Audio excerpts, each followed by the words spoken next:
अनेकदा आम्ही असं बघितलंय की भरपूर समाजसेवक हे नंतर पुढे जाऊन उभरतं राजकीय नेतृत्व बनतात. तर मग तुला कुठला राजकीय पक्ष भविष्यात जॉईन करायला आवडेल?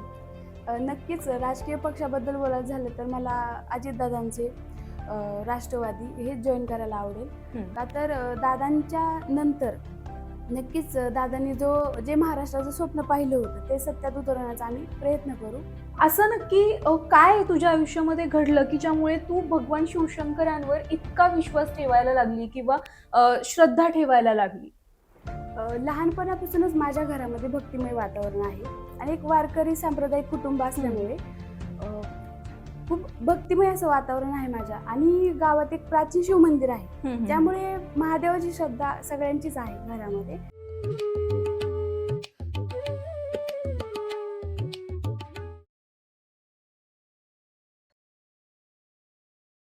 नमस्कार, मी प्रिया. राजोद्धा टॉक्समध्ये आपलं पुन्हा एकदा स्वागत. आजच्या आपल्या या पॉडकास्टमध्ये आपल्यासोबत आहे कोमल मोरे. कोमलची ओळख सांगायची झाली तर कोमल ही मॉडेलिंग क्षेत्रामध्ये कार्यरत आहे आणि सोबतच ती सोशल वर्क सुद्धा करते आणि एवढंच नाही तर तिला राजकारणात सुद्धा यायचंय. तसा तिला घरून सुद्धा सपोर्ट आहे. सो आज एक तरुण नेतृत्व किंवा एक तरुण ऊर्जा म्हणून आजच्या आपल्या पॉडकास्टमध्ये आपण तिच्याशी गप्पा मारणार आहोत. तिच्या करिअर बद्दल चर्चा करणार आहोत आणि सोबतच समाजसेवा म्हणजे नक्की ती काय करतीये आणि समाजामध्ये काय बदल होणं अपेक्षित आहे, राजकारणात काय बदल होणं अपेक्षित आहे, कुठल्या पक्षात जायची तिची इच्छा आहे, या सगळ्या गोष्टींबद्दल आज आपण गप्पा मारणार आहोत. तर कोमल, सगळ्यात आधी तर राजोदा टॉक्समध्ये तुझं मनःपूर्वक स्वागत. मला फक्त तुझी एक छोटी ओळख आपल्या आपल्या प्रेक्षकांना करून दे. नमस्कार, माझं नाव मोरे कोमल. मी प्रॉपर तर बीडची आहे आणि मी एक सोशल वर्कर म्हणून आणि हं. त्यासोबतच मॉडेलिंगमध्ये देखील काम करते. लहानपणापासूनच मला आवड आहे सोशल वर्क करण्याची आणि ती जी प्रेरणा आहे ती मला घरातूनच मिळाली. बरं. मग सामाजिक काम तर तू करतेच, पण मॉडेलिंगमध्ये पण तू काम करते. हो. पण यासोबत तू आत्ता नक्की कशामध्ये शिक्षण घेतीयेस? आता सध्या मी एम-सी-ए करतेय फर्ग्युसनमधून बरं. आणि बी-सी-ए देखील पुण्यामधूनच केलं आहे.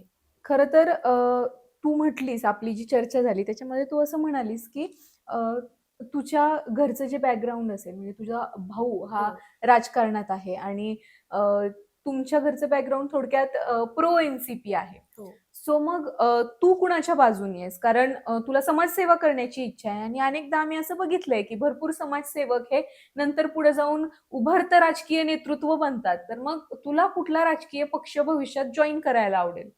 नक्कीच राजकीय पक्षाबद्दल बोलायचं झालं तर मला अजितदादांचे अ, राष्ट्रवादी हे जॉइन करायला आवडेल. हं. का तर दादांच्या नंतर नक्कीच दादांनी जे महाराष्ट्राचं स्वप्न पाहिलं होतं ते सत्यात उतरवण्याचा आम्ही प्रयत्न करू. हं, हं, हं. त्यासाठी मला दादांचे राष्ट्रवादीच. बरं.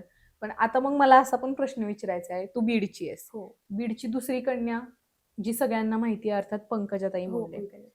बीडमधल्या भरपूर मुलींचं असं स्वप्न असतं, की यार मला पंकजाताईंसारखं व्हायचंय. हो. मग तुला काय, तुला पंकजाताईंसारखं व्हायचंय आणि राष्ट्रवादीत यायचंय, की पंकजाताईंसारखंच होऊन परत भाजपमध्ये गेलं पाहिजे, असं कुठेतरी बॅक ऑफ द माइंड वाटतं का? नाही, पंकजाताईसारखं व्हायला काहीच हरकत नाहीये. फक्त विचारशैली वेगळी आहे, हं, पक्ष हं, हं. वेगळा आहे. बाकी ताईंचं नेतृत्व खूप आवडतं. त्यांनी त्यांच्या वडिलांनंतर खूप संघर्ष करून सगळ्या गोष्टी मिळवल्या आहेत हं, हं, हं. आणि आदरणीय मुंडे साहेबांच्या जो स्वप्नातले म्हणजे बीडचं आहे, हं, हं, तर हं. मला नक्कीच माझ्या बीडसाठी काम करायला आवडेल आणि त्याच्यामध्ये जर ताईंचं ताईंची विचारशैली किंवा हं. ताईंचे गुण जर घेता आले, तर मी नक्कीच घेण्याचा प्रयत्न करेन. पण जर तुझ्यासमोर 2 ऑप्शन ठेवले, पंकजाताई की धनुभाऊ, हां. मग कुठला ऑप्शन तू चॉईस करशील? नक्कीच पंकजाताई. हां. पण तुला एन-सी-पीमध्ये जायचंय दादांच्या हं. आणि धनुभाऊ म्हणजे आपले अजितदादांचे तर अजितदादांची. राइट हँड मानले जात होते. हो. मग तर देखील एक वुमन म्हणून मी हं. पंकजाताईंनाच लहानपणापासून हं, फॉलो हं, करत हं, आली हं. आणि मला त्या खूप आवडतात. हं. त्यामुळे मी पंकजाताईच निवडेन. बरोबर. पक्षाच्या अध्यक्ष, राष्ट्रीय अध्यक्ष सुद्धा आहेत. काय वाटतंय तुला सुनेत्रा वहिनींबद्दल आणि सुनेत्रा वहिनींना तू भविष्यात कसं पाहतीयेस? नक्कीच खूप आनंद आहे, की त्या पहिल्या उपमुख्यमंत्री महिला म्हणून त्यांची निवड झाली.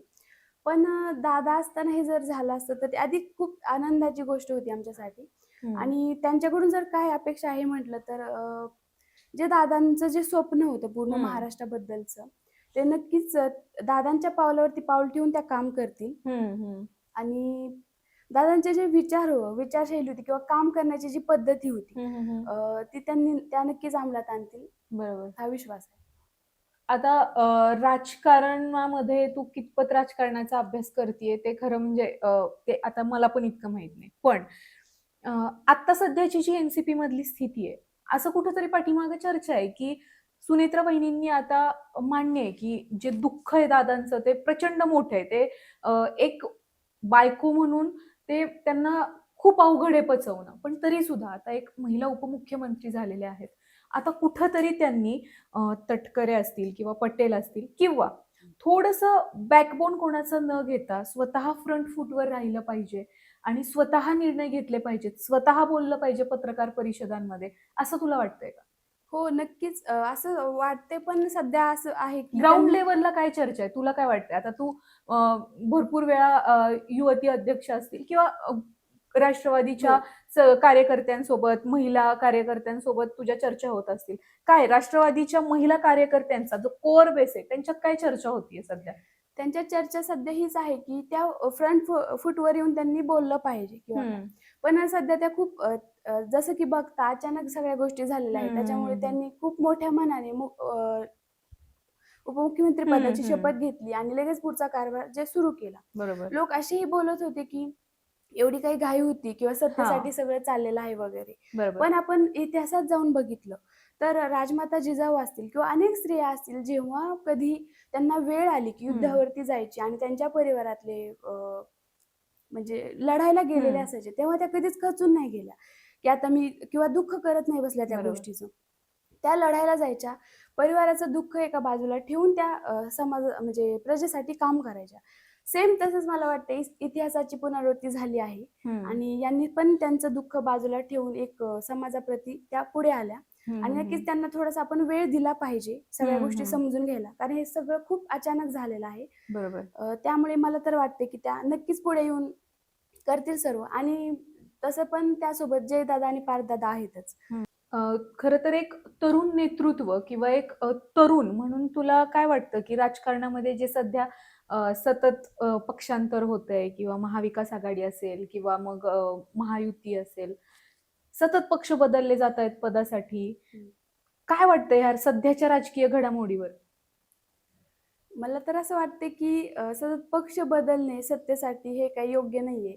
आपण एकनिष्ठतेने एखाद्या पक्षाच्या मागे उभे राहिलं पाहिजे, मग त्यांची सत्ता असो किंवा नसो. बरोबर.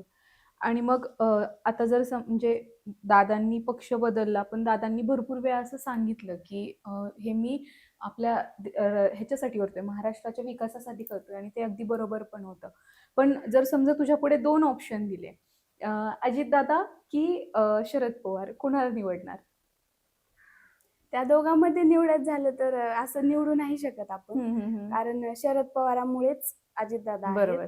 त्यामुळे आपण शरद पवारांना बाजूला नाही ठेवू तुझ्या शकत. पद्धतीने उत्तर देतीये ना, त्या पद्धतीनं असं वाटायला लागलंय की तू पुढे खरोखर राजकारणातच जाशील. आणि ते चाणक्य मानले जातात. महाराष्ट्राच्या राजकारणाचे चाणक्य जर कोणाला मानलं जातं तर ते आहेत शरद पवार. बरोबर. तर त्यांना आपण असं दोघांमध्ये निवडू नाही शकत. बरोबर. आणि तुला समाजसेवा करायची इच्छा आहे, तर याच्या आधी तू म्हणजे समाजसेवा कशा पद्धतीनं केली आहे? समाजसेवा ही आहे की ज्या लोकांच्या काही गरजा असतील किंवा ज्यांना मदतीची गरज असेल त्यांना मी एक कॉन्टॅक्ट करून देते, कारण सध्या मी पण शिक्षण घेते, त्याबरोबर मी समाजसेवा पण करते. बरोबर. त्यामुळे मला माझ्याकडून जेवढं होईल त्यांच्यासाठी ते मी करत असते. बरोबर. आणि मग तुला असं वाटतंय का राजकारणात येऊन समाजसेवा करता येईल का? नक्कीच राजकारणात येऊनही करता येईल आणि विदाऊट राजकारणही करता येईल.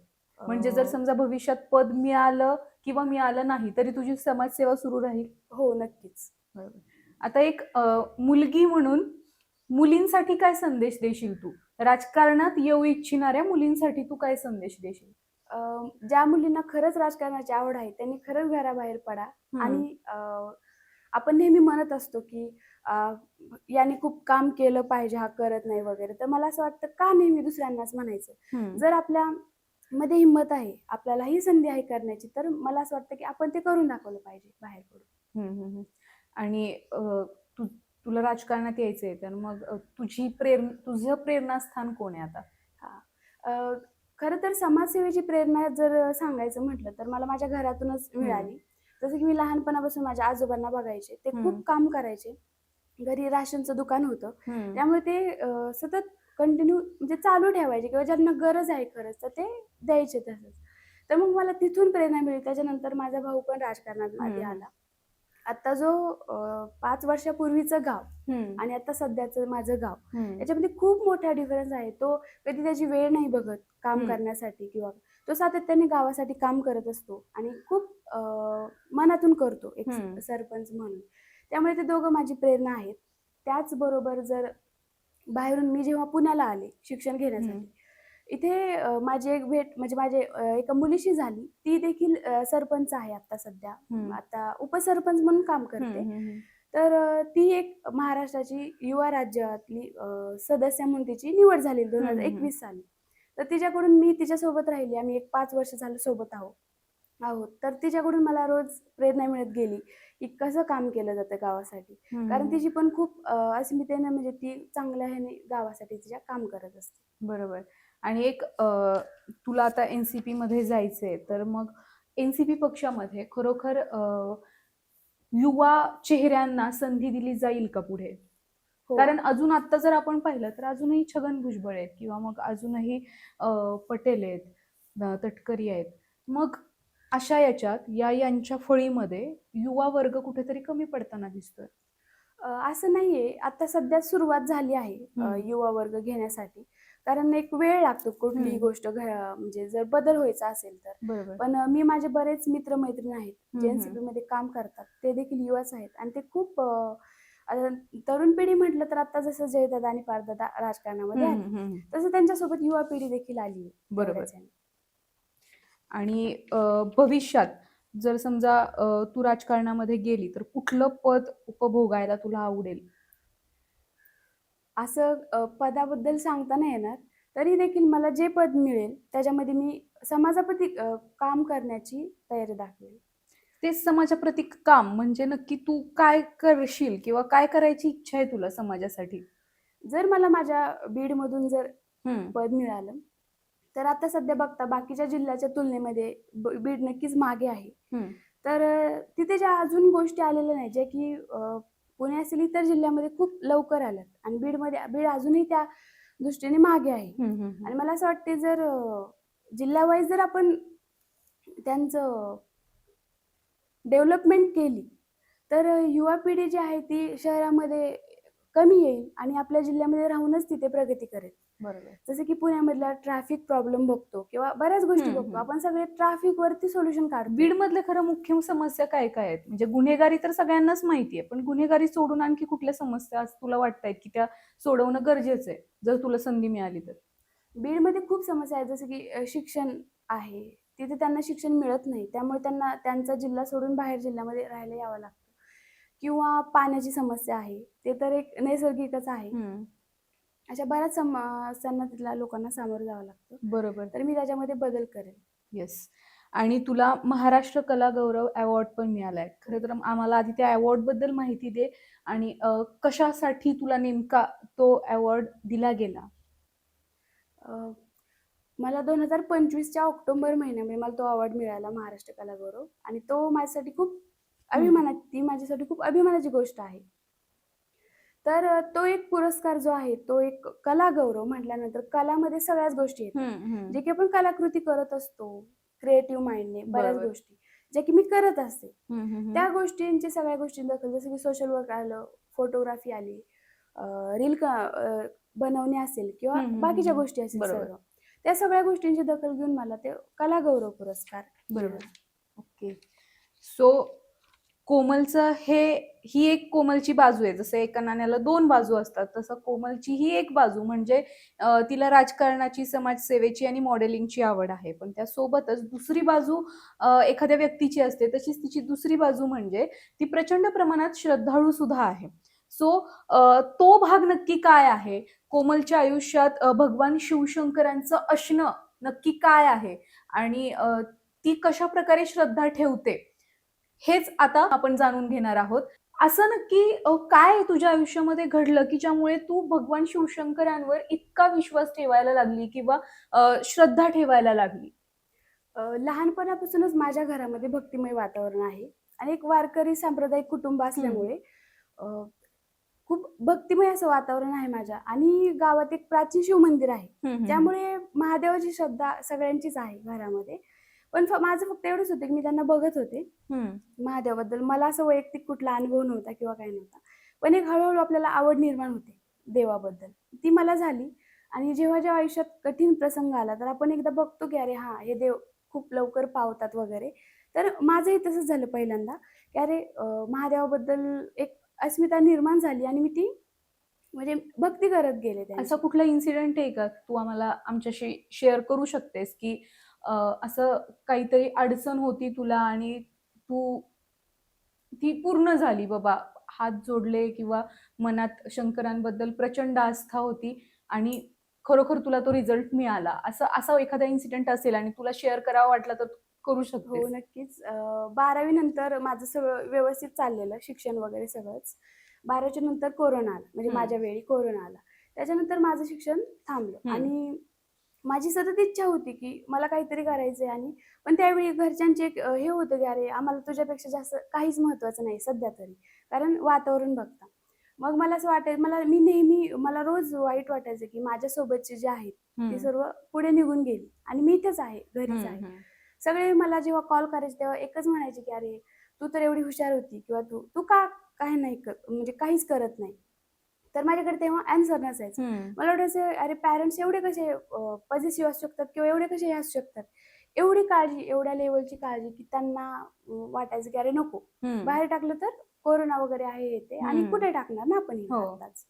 म्हणून मग त्यांनी असं झालं, की ते म्हणायचे, की "थोडे थांब, आम्ही हे झाल्यानंतर हं. हे करू." तरी पण मला माझं खूप म्हणजे मी क्विक गोष्टी करते. माझा थोडासा संयम नसतो माझ्याकडे. हं. तर मला ते व्हायचं. पण त्याच्यानंतर माझ्या आयुष्यात जो एक टर्निंग पॉइंट असतो प्रत्येकाच्या आयुष्यात, मी एक बी-एस-सीला ॲडमिशन घेतलं असताना माझ्या आयुष्यात एक टर्निंग पॉइंट आला आणि तिथून अचानक मी बी-एस-सी सोडून बी-सी-एला ॲडमिशन घेतलं आणि ते देखील पुण्याला घेतलं. जे अनएक्सपेक्ट होतं माझ्यासाठी तरी, की एवढ्या छोट्या गावातून मुलगी पुण्याला येणारी कदाचित मी पहिलीच असेल आमच्या गावातली. त्याच्यामुळे हा एक टर्निंग पॉइंट माझ्या महादेवामुळे आला. त्या काळामध्ये मी कंटिन्यू रोज शिवलीलामृत ग्रंथ वाचायचे. हं, का हं. तर मला खूप प्रचंड ग्रंथ वाचण्याची आवड आहे आणि मी आत्तापर्यंत सर्व ग्रंथ वाचले आहेत. त्याच्यामुळे महादेवाची मी कंटिन्यू एवढी भक्ती केली, त्याचं हं. फळ मला पुढच्या काळात भेटलं. वयाच्या कितव्या वर्षापासून तू खरं ग्रंथ वाचतीयेस किंवा ही एवढी श्रद्धा महादेवांवर ठेवतीयेस? 12वी म्हणजे एक 18 12वी वर्षापासून. पासूनच म्हणजे हो, तू सुरू केलेलं आहे. हो. मग शिवलीलामृत आत्तापर्यंत किती वेळा वाचून झाले? आता जवळपास 12वी होऊन मला बरीच वर्ष झालं. कंटिन्यू सातत्य आहे. हं, हं, हं. त्याच्यामध्ये एक शेवटचं वाक्यच आहे, "अखंड पडावे शिवलीलामृत, हे जरी न घडे त्वरित, हा अध्याय तरी वाचावा, या अध्यायाचे करिता अनुष्ठान, तयासी नित्य रुद्र केल्याचे पुण्य. त्याचे घरी अनुदिन ब्रह्मानंद प्रगटेल." महादेवांची कुठली गोष्ट तुला आवडते? असं म्हणजे जे शिवलीलामृत मग तू आता वाचतीये हं. त्याच्यामध्ये मनाला भावणारा जो कुठला कुठला असा प्रसंग आहे महादेवांचा ज्याच्यातून खरोखर आपण सुद्धा बोध घेतला पाहिजे? महादेवांची संयम आहे हं. किंवा ते खूप लवकर पावतात. हं, त्यांना हं. खूप जास्त काही करावं लागत नाही. जर खऱ्या मनाने आपण त्यांची भक्ती केली किंवा जे आहे ते आपण खऱ्या मनाने त्यांच्यापाशी बोललो, तर ते नक्कीच देतात. ही गोष्ट मला खूप आवडते त्यांची. ते बरोबर. खूप जास्त भक्ताकडून करून घेत नाहीत. आणि असं म्हणतात महादेव हे स्मशानाचे राजा आहेत. हो. त्याबद्दल काय तू आम्हाला सांगशील? ते मशानाचे राजा आहेत म्हणूनच मला कुठल्या गोष्टीची भीती वाटत नाही. कारण बरं. जेव्हा मला कुठल्या गोष्टीची भीती वाटते, हं, तेव्हा हं. माझ्या डोक्यात एकच विचार येतो, "अरे आपण का घाबरतोय?" हं, हं. जे भूत-प्रेत आहेत, ते सुद्धा हं. महादेवाची बरोबर. भक्ती करतात. त्यामुळे मी कशालाच घाबरत नाही महादेवामुळे. हां. आता महादेवांचे अवतार तसे खूप जास्त आहेत. हो. त्याबद्दल तुला काय वाटतंय? शांत, रौद्र रूप आहे, करुण आहे. त्या सगळ्या अवतारांमधून तुला अशी काही प्रेरणा मिळतीये का? हो, मला सर्वच अवतार आवडतात. कारण वेळेनुसार जो अवतार त्यांनी दाखवला आहे, तो गरजेचाही आहे. कारण शांत राहून, पण एक सातत्याने एकच हे ठेवून आपण नाही राहू शकत हं, शेवटपर्यंत. हं.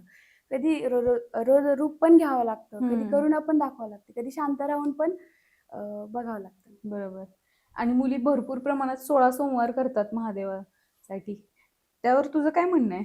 मी देखील करते, सोमवार करते. का म्हणजे ते खरं का करतात? त्याच्या मागे खरोखर लग्न व्हावं हा हेतू असतो की आणखी कुठला हेतू असतो? आता तो ज्याचा त्याचा हेतू आहे, पण हा. खरं तर पुराणामध्ये हे सांगितलं आहे, की जर लग्न करायचं असेल किंवा हम्म. जमत नसेल, तर मग तुम्ही 16 सोमवार करा.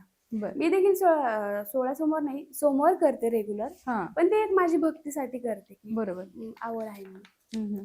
आणि महादेवांची जी पर्सनॅलिटी होती एकंदरीत त्याच्यातून तू आत्ताच्या युवकांना काय सांगशील की त्यांनी कसं केलं पाहिजे किंवा त्यांनी स्वतःमध्ये महादेवांमधला हा गुण आणला पाहिजे जेणेकरून ते आणखी ऊर्जा त्यांच्या अंगातील वाढेल?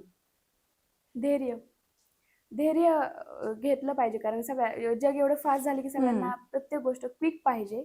जसं की लोक देव खूप बदलतात. म्हणजे संत तुकाराम महाराजांनी पण सांगितलंय, आपुलाचे देव एक करून घ्यावा. जरी आज नाही भेटलो तरी पण आपण लगेच कोणी सांगितलं की अरे हा हा देव खूप लवकर पावतो, तर लोक लगेच स्विच करतात. तर मला असं वाटतं थोडं संयम ठेवा स्वतःमध्ये, आणि देव देतो, उशिरा देतो, पण नक्कीच देतो आपल्याला जे पाहिजे ते. बरोबर. आणि तुझ्या पर्सनॅलिटीमध्ये जे तू जे ग्रंथ वाचतीये हो. तर त्या ग्रंथाचा तुझ्या पर्सनॅलिटीमध्ये कितपत फायदा झालेला आहे एक स्ट्रॉंग लिडरशिप तयार होण्यासाठी? विचारशैली बदलली.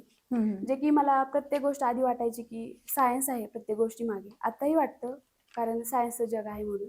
पण अध्यात्म पण आहे प्रत्येक गोष्टी मागे. जर जेव्हा जेव्हा आपल्याला आयुष्यात खूप आपण हतबल होतो, तेव्हा आम्हाला नाही वाटत की सायन्स तिथे आपल्याला बाहेर काढतं. अध्यात्माच्या याने गेलं तर नक्कीच आयुष्यात समाधान मिळतं. बरोबर. आणि श्रद्धा आणि अंधश्रद्धा यामध्ये एक रेख असली पाहिजे. हो.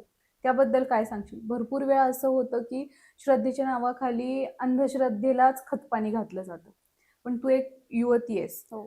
तू त्या बाबतीत काय सांगशील? कारण तू तरुण तर आहे आणि सोबत तुझी महादेवांवर श्रद्धा पण आहे. अंधश्रद्धा जे मला नाही वाटत की देव एखाद्या गोष्टी, वाईट गोष्टींना प्राधान्य देत असेल. त्यामुळे अंधश्रद्धा न ठेवता लोकांचं असं आहे की रोज मंदिरात गेलं पाहिजे वगैरे, असं नाहीये. आपल्या वेळेनुसार जा, चांगल्या मनाने जा. आणि एखादी वाईट गोष्ट करताना नाही गेलात तरी मंदिरात चालेल. पण एखादी वाईट गोष्ट करताना नक्कीच आपला देव आपल्याला काय सांगतो हे लक्षात आलं पाहिजे, आणि ते आपल्या आचरणात पण असलं पाहिजे तेवढंच. बरोबर. आणि समाजासाठी काम करताना किंवा आयुष्यात पुढे जाताना महादेवांकडून अशी कुठली ऊर्जा मिळाली आहे तुला? महादेवाकडून ऊर्जा म्हटलं तर माझा प्रत्येक दिवस त्यांचाच आहे. बरोबर. माझ्या दिवसाची सुरुवात त्यांच्या नावाने होते आणि शेवट पण. जेव्हा जेव्हा मला खूप वाईट प्रसंग येतो म्हणा, किंवा आपण कधीतरी असं होतो ना की अरे नाही आता होत नाहीये किंवा काय, फक्त एकदा मनामध्ये नामस्मरण केलं किंवा जस्ट की मला होत नाहीये, मला मार्ग दाखवा त्या गोष्टीतून, तर माझ्यासमोर सोल्युशन असतात. आणि कुठली गोष्ट घडताना मला थोडेसे मला असं वाटतं की मी युनिव्हर्सल फेवरेट चाइल्ड आहे, आणि मी नेहमी माझ्या जवळच्या सगळ्यांनाच माहिती, मी त्यांना म्हणत असते, ते म्हणतात एवढा का विश्वास महादेवावरती? तर माझ्याकडे एक निष्ठता आहे. मी आजपर्यंत देव माझा कधीच बदलला नाही. माझं असं की नाही दिलं तरी मी त्यांचीच भक्ती करणार शेवटपर्यंत. बरोबर. आणि सध्या स्टेटस ठेवायचं प्रमाण खूप जास्त वाढतंय. हो. तुला काय वाटतंय की स्टेटस ठेवलं किंवा पोस्ट टाकल्या म्हणजे महादेवांपर्यंत तुमची श्रद्धा पोहोचली असं काही? नाही. देव कर्म बघतो, देव स्टेटस बघत नाही. बरोबर. त्यामुळे मला वाटते स्टेटस नाही ठेवलं तरी चालेल, फक्त कर्म चांगले करा. बरोबर. आता एक रॅपिड फायर घेऊ. हो. महादेव एका शब्दात सांग. विश्व. हर हर महादेव तुमच्यासाठी काय? माझ्यासाठी तो ऊर्जा मंत्र आहे. बर. आणि आवडतं शिवमंदिर कुठलं आहे? नक्कीच गावातलं मंदिर, जिथून मला माझ्या देवाची श्रद्धा सुरू झाली. बरोबर. आणि ध्यान की तांडव? ध्यान. तांडव का नाही? तांडव का नाही, कारण मला असं वाटतं मौन सर्वार्थ साधनम. त्याच्यामुळे ठीक आहे, ध्यान करून पण आपण बऱ्याच गोष्टी मिळवू शकतो. बरोबर. आणि महादेवांकडून शिकलेला एक जीवन मंत्र? संयम ठेवायला शिका. आज नाही भेटलं तरी नक्कीच भेटेल, आणि जर ज्या गोष्टी भेटल्या त्या आपल्यासाठी चांगल्या आहेत हे मी तर मानून चालते, की जे नाही भेटलं ते माझं नव्हतंच कधी. बरोबर. त्याच्यामुळे मी ती गोष्ट शिकली आहे महादेवाकडून. आणि भविष्यात जेव्हा तू एक लॉंग ट्रिप प्लॅन करशील तेव्हा कुठली कुठली देशातली महादेवांची मंदिरं पाहायला तुला आवडेल? पहिलं तर मला माझी इच्छा आहे की मला 12 ज्योतिर्लिंगचं दर्शन घ्यायचं आहे. आणि त्याच्यानंतर उज्जैन महाकाल, हम्म. ओंकारेश्वर वगैरे हे सर्वच आहेत. बरोबर. पण पहिलीच्या हीच आहे की 12 ज्योतिर्लिंग. तर कोमल सोबत आज आपण भगवान शिवशंकर यांच्यावर मनमोकळ्या गप्पा मारल्या. अर्थात ती जे काही बोलली ते सगळं श्रद्धेमधून आतापर्यंत बोलत होती. यामध्ये कुठेच अंधश्रद्धेचा नामशेष सुद्धा नव्हता. त्याच्यामुळे महादेव नक्की काय आहेत? महादेव खऱ्या अर्थानं सांगतात की संयम ठेवा, तुम्ही थोडं ध्यान करा, किंवा तुमच्यामध्ये स्वतःमध्येच अशी एक ऊर्जा आहे की तुम्ही इतरांची सुद्धा त्या ऊर्जेतून सेवा करू शकता. सो याच सगळ्याबद्दल आज तिने आपल्याशी मनमोकळ्या गप्पा मारल्या. आणि अर्थात ती प्रचंड महादेवांची भक्त आहे आणि तिच्या सोबत सुद्धा महादेव असतात असं तिचं पण म्हणणं आहे.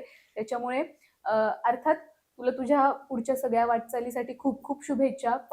भाग 1 मध्ये तू म्हणाली होतीस की तुला राजकारणात जायचंय. सो तुला राजकारणात पोहोचवण्यापर्यंत, तिथं चांगलं पद मिळेपर्यंत आणि तुला चांगली समाजसेवा करण्यासाठी महादेव तुझ्या 100% पाठीशी उभे राहतील. कारण तू म्हणालीस कर्म चांगलं असेल तर सगळं व्यवस्थित होतं. So very very very best of luck तुझ्या सगळ्या पुढच्या जर्नीसाठी. आणि धन्यवाद, तू राजोद्धा टॉक मध्ये आलीस, एवढ्या मनमोकळ्या गप्पा मारल्या. राजकारण असेल, समाजसेवा असेल, किंवा मग धार्मिक विषय असेल, याबाबत तू छान गप्पा मारल्यास. त्यासाठी खूप खूप थँक्यू.